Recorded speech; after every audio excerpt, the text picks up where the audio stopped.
Vite, vite! C'est presque l'heure de mon jeu télévisé préféré.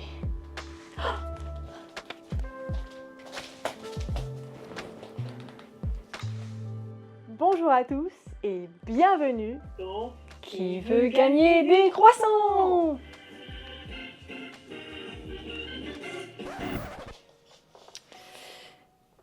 Et non, malheureusement, l'émission Qui veut gagner des croissants n'existe pas. Mais dans cette série, je vais te parler de vrais jeux télé que tous les Français connaissent. Chaque émission est une partie de notre culture, de notre histoire, et c'est des souvenirs qu'on partage tous. Tu vas voir, ces jeux en disent beaucoup sur la France et sur la façon dont les Français aiment s'amuser. Et le dernier épisode de cette série est spécial car je vais parler du jeu le plus culte de l'histoire.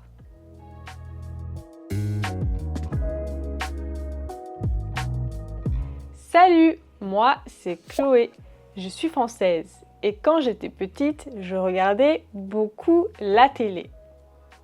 J'ai grandi avec des émissions de télé cultes et surtout beaucoup de jeux télévisés. Beaucoup de Français adorent regarder des jeux télévisés, peu importe son âge. Et moi, il y a un jeu que j'adorais et que j'aime encore beaucoup qui s'appelle Fort Boyard.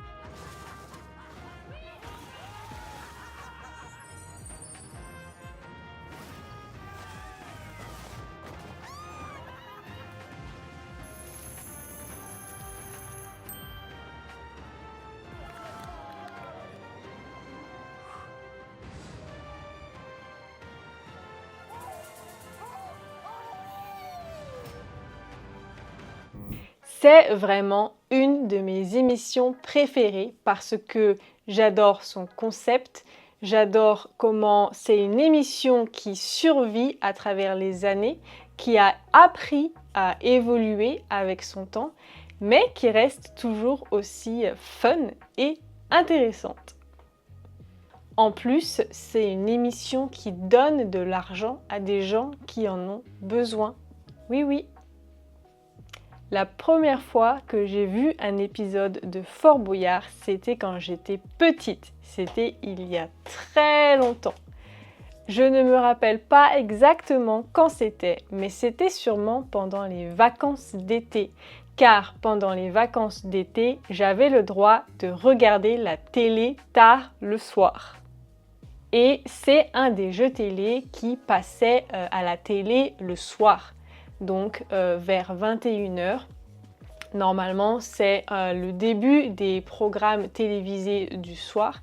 Donc vers 21h, j'allais devant la télé pour regarder mon épisode de Fort Boyard.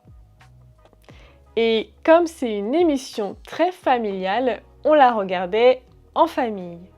Fort Boyard est une émission télévisée française qui a été créée en 1990. C'est l'une des plus anciennes émissions de divertissement encore diffusées en France. Ça fait déjà plus de 30 ans qu'elle passe à la télé.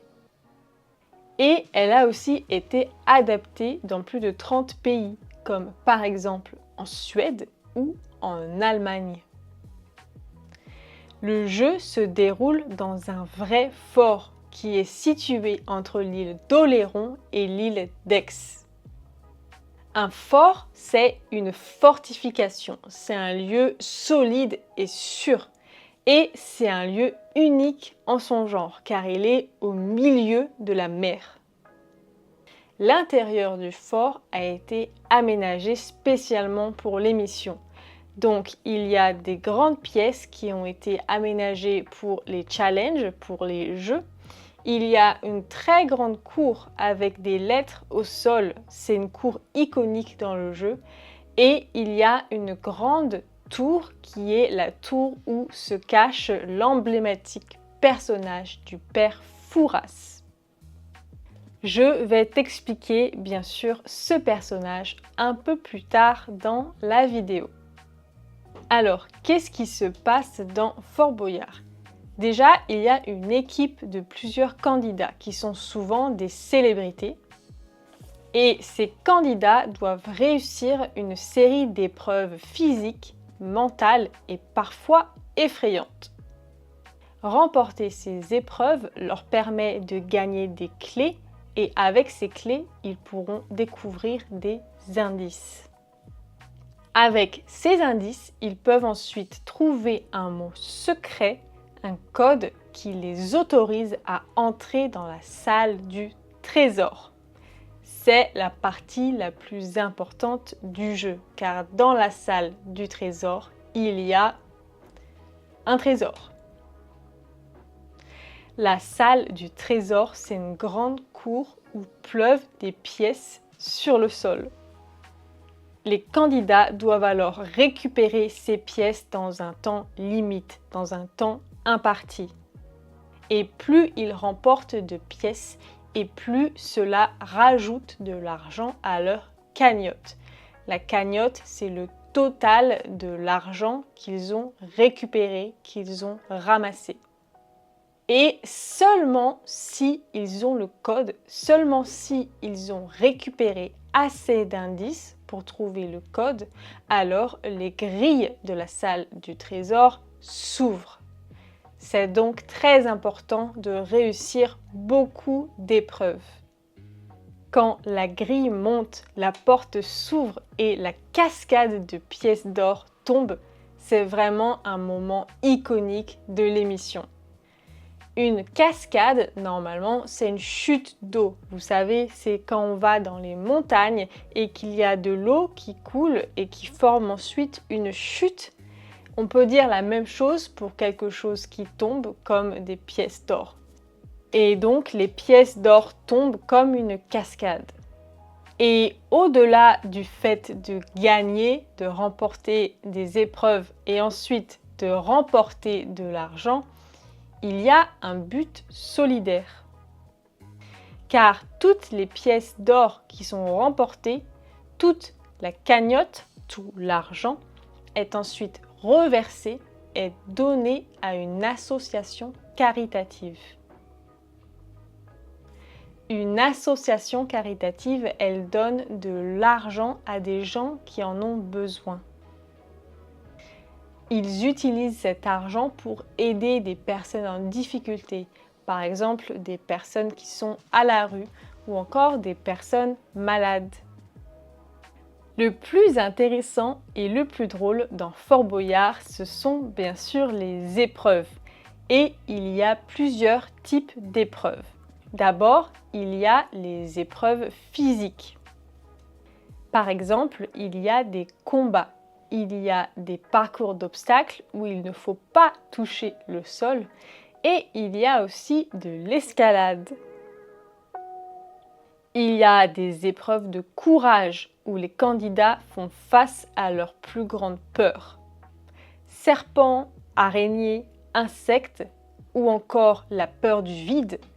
Les candidats sont dans des situations horribles et bien sûr, ça fait rire tous ceux qui regardent l'émission. Enfin, il y a des épreuves de réflexion, des casse-têtes ou encore des énigmes et des jeux où il faut utiliser la logique et son intelligence. En plus des épreuves drôles, effrayantes ou impressionnantes, un des aspects les plus amusants de Fort Boyard, c'est ses personnages. L'un des personnages les plus emblématiques de Fort Boyard, c'est le père Fouras, car c'est l'un des plus anciens résidents du fort. Bien sûr, personne ne sait quel âge a le père Fouras, mais il est très vieux.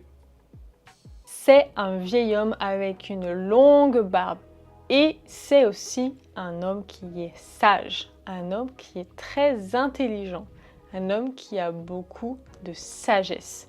C'est donc lui qui pose des énigmes, des devinettes aux candidats. Et le père Fouras, il est toujours tout en haut de sa tour. Il y a aussi Passepartout. C'est un tout petit personnage qui est toujours en train de courir dans les couloirs du fort pour guider et aider les candidats. Littéralement, passe-partout, ça veut dire passer partout, qui passe partout, donc il est capable d'aller dans n'importe quel endroit.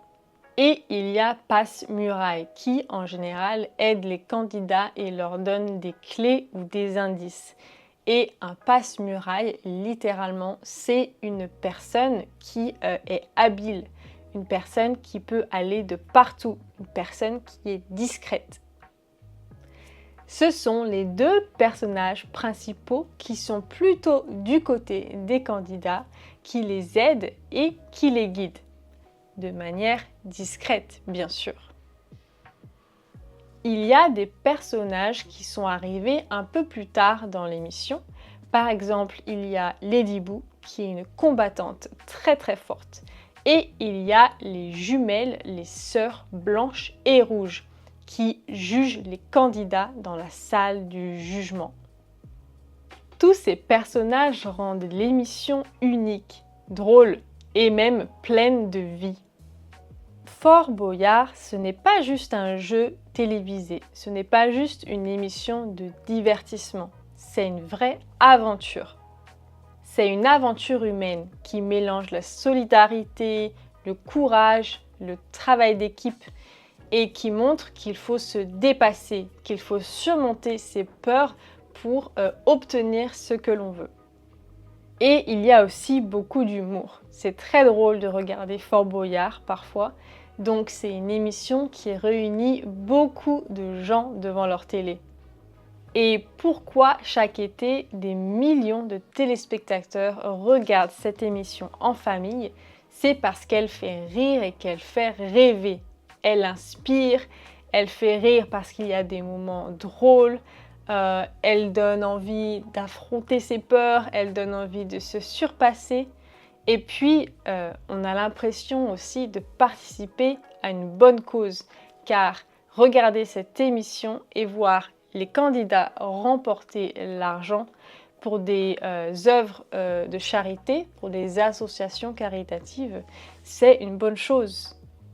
On a l'impression que c'est utile, que ça sert à quelque chose, que ce n'est pas juste du divertissement. C'est pour ça que c'est une émission qui a traversé des générations et qui existe encore aujourd'hui.